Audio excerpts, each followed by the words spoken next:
మన తెలంగాణలో మొట్టమొదటి ఫ్యాక్టరీ అవుట్లెట్ మన ముకుంద జ్యువెలర్స్ లో లైట్ వెయిట్ ఆభరణాలు కలెక్షన్స్ ఎన్నెన్నో అన్ని జ్యువెలరీస్ పై VA కేవలం 2 to 12% మాత్రమే. విచ్చేయండి ముకుంద జ్యువెలర్స్. అగ్ని 5 క్షిపణి మరింత బలోపేతమైంది.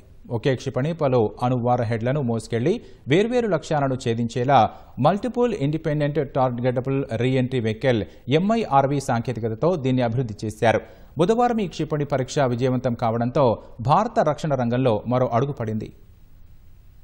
మధ్యమ శ్రేణి బాలిస్టిక్ క్షిపణి అగ్ని 5 పరీక్ష విజయవంతం కావడంతో భారత క్షిపణి సాంకేతికతలో అతిపెద్ద ముందడుగు పడింది. స్వదేశీ పరిజ్ఞానంతో రూపొందించిన ఈ అధునాతన క్షిపణిని multiple independent targetable reentry vehicle MIRV సాంకేతికతతో అభివృద్ధి చేశారు. దీని ద్వారా ఒకేసారి వేర్వేరు లక్ష్యాలపై దాడులు చేయొచ్చు. ఒకేసారి 3 అణు వార్హెడ్లను మోసుకెళ్లి ప్రయోగించే సామర్థ్యం దీనికుంది. అణ్వాయుధ సామర్థ్యం ఉన్న కన్నాంతర బాలిస్టిక్ క్షిపణి అగ్ని 5కి 5000 కిలోమీటర్ల పరిధిలోని లక్ష్యాలను ఛేదించగల సత్తా ఉంది. 3 దశల ఘన ఇంధన ఇంజన్ను కలిగి ఉన్న అగ్ని 5 భారత సరిహద్దులను మరింత సురక్షితం చేస్తుంది. తేలికైన మిశ్రమ పదార్థాలు ఉపయోగించి క్షిపణిని తయారు చేయడం వల్ల ఇది తేలిగ్గా సమర్థవంతంగా పనిచేస్తుంది.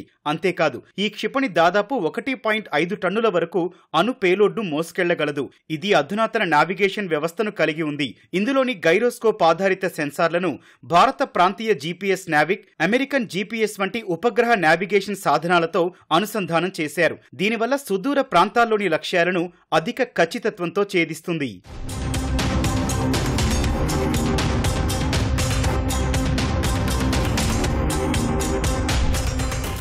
MIRV సాంకేతికతతో కూడిన అగ్ని 5ను రక్షణ పరిశోధన అభివృద్ధి సంస్థ DRDO అభివృద్ధి చేసింది. 2024 మార్చిలో తొలిసారి దీన్ని తమిళనాడులోని కల్పక్కంలో పరీక్షించారు. తాజాగా మరోసారి అగ్ని 5ను బుధవారం రక్షణ శాఖ విజయవంతంగా ప్రయోగించింది. ఒడిశాలోని చాందీపూర్ పరీక్షా కేంద్రంలో జరిగిన ఈ ప్రయోగంలో అగ్ని 5 అన్ని సాంకేతిక కార్యనిర్వాహక ప్రమాణాలను పాటిస్తూ లక్ష్యాన్ని ఛేదించిందని రక్షణ శాఖ ఒక ప్రకటనలో తెలిపింది. ఈ విజయం భారత వ్యూహాత్మక సైనిక సామర్థ్యాన్ని చాటి చెప్పిందని వెల్లడించింది.